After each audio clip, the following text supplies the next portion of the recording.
कभी किसी बुजुर्ग ने ऐसा आपके साथ अपना एक्सपीरियंस शेयर किया हो जो सुन के लगा हो कि ये कैसे संभव है? मतलब बहुत बहुत एक्सपीरियंस है कि कई तो इसमें ऐसे है कि उसने उनकी जुबानी में गाड़ी के नीचे पैर नहीं रखे हैं। मतलब कोई बड़े कापड़ के व्यापारी थे, ये थे, लेकिन धीरे धीरे तीनों बेटों को शादी कर दिया, सबके नाम पे संपत्ति कर दी। उसके बाद में जैसे जैसे जैसे जिसकी शादी होती गई सब अपनी बीवियों को लेके उड़ गए। अब माँ बाप यहाँ अकेले पड़े हैं, ना खाने के पैसे हैं, ना दवाई के पैसे हैं, ना कुछ कोई देखने वाला है, ना कोई रोने वाला है। कभी किसी के बच्चे के साथ आपका कभी कन्फ्रंटेशन हुआ, सामना हुआ, जहां आपने किसी के बच्चे को डांटना पड़ा हो कि कैसे अपने माता पिता को से छोड़ दिया?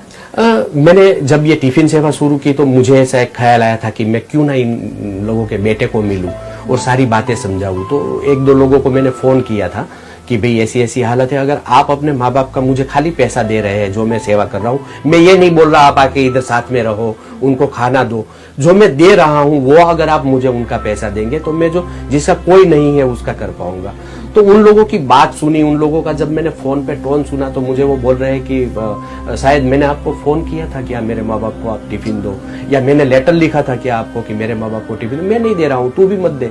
तो ये बातें सुनने के बाद मुझे ऐसा लगा कि मेरा ट्रैक जो है वो सिर्फ सेवा करना है, मुझे किसी को समझाना नहीं है। मेरे जो ईश्वर ने मुझे जिम्मेदारी दी है कि जो भूखे हैं उन तक पहुंच, तो मुझे वो पहुंचना है। इन लोगों को अगर मैं थोड़ा बहुत सिखा भी दिया तो 2-3 महीना चलेगा, उसके बाद में फिर वो माँ बाप भूखे ही है, तो क्यों ना मैं ही पहुंच जाऊं उनका बेटा बनके। तो मैं पहुंच गया हूं उनका बेटा बनके और कर रहा हूं। सारा सिस्टम का खर्चा, 200 टिफिन बनाना, तैयार करना, फिर उनको बंटवाना, कैसे सब निकलता है? ये हो जाता है। सुबह 6:30 बजे मेरा किचन शुरू होता है, 6:30-7 बजे मैं वहां पहुंच जाता हूं, फिर 11 बजे तक वो काम चलता है। क्लिनिक में आता हूं, 2 बजे तक पेशेंट को देखता हूं, फिर वापस कल की तैयारी के लिए जुट जाता हूं, फिर शाम को 6-6:30 बजे क्लिनिक में आता हूं, 10-10:30 बजे तक बैठता हूं और थोड़ी बहुत एक्टिंग कर लेता हूं। कई सीरियलों में मैंने एक्टिंग की है, तो उससे भी जो भी आमदनी होती है वो मैं इसमें डालता हूं। कई 3-4 फ्रेंड्स ऐसे हैं कि कहीं अटक तो मुझे फोन करना, हम लोग देख लेंगे। तो कहीं ग्रोसरी वाले का बिल है, ये है, फोन करता हूँ, काम हो जाता है। मतलब ईश्वर की गोद में बैठ के काम करता हूँ।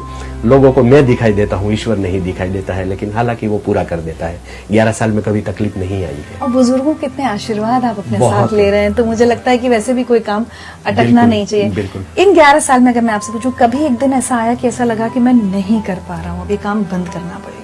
नहीं, आज तक तो मुझे ऐसा कभी थॉट नहीं आया है कि ये नहीं कर पाऊंगा। हालांकि मैं ये सोचता हूँ कि इन लोगों को मैं अच्छा आवास दूं, अच्छी जिंदगी दूं, क्योंकि वो जिस हालत में जी रहे हैं मुझसे देखा नहीं जा रहा है।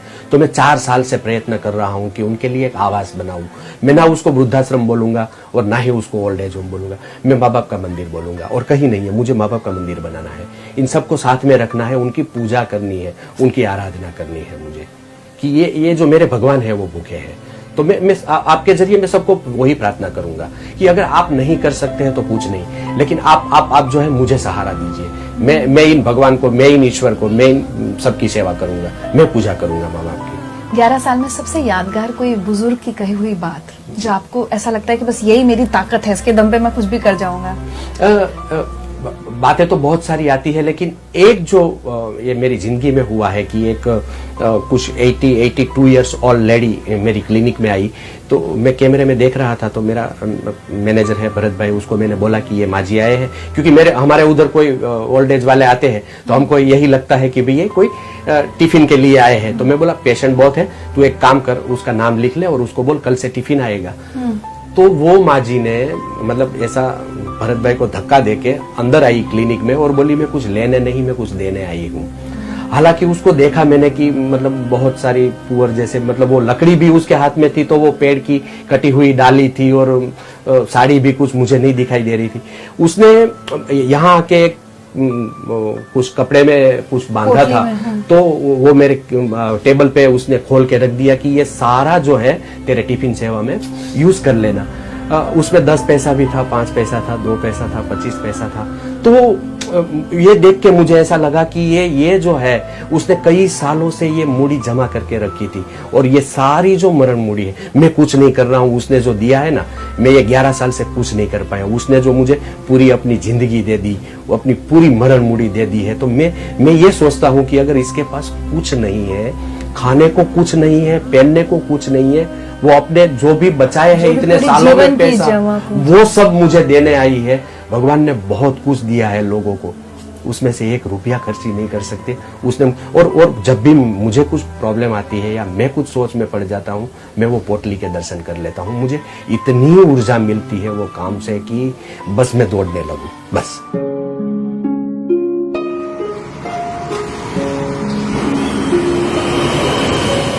मैं अकेला ही चला था जाने बे मंजिल, मगर लोग साथ आते गए और कारवां